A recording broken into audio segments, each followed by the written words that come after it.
So my name's Eve, and I'm American, and right now I'm a student at Beijing Forestry University. I'm getting a master's in nature conservation, and I'm studying clouded leopards in Yunnan, as well as other cats.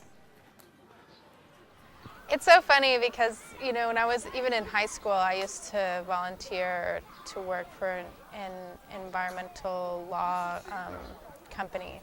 And so I've always been doing environmental stuff since I was a young person.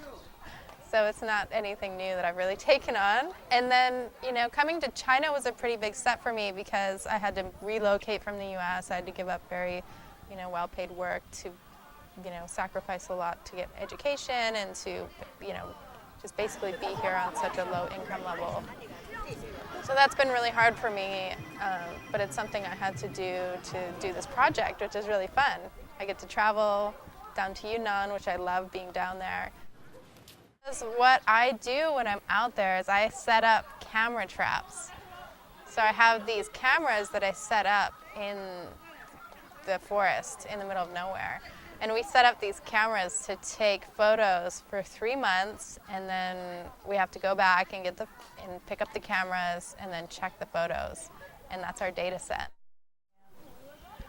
Well, there are a lot of challenges to living in China. Of course, the pollution is a huge problem. I live in Beijing, so I live in one of the biggest cities.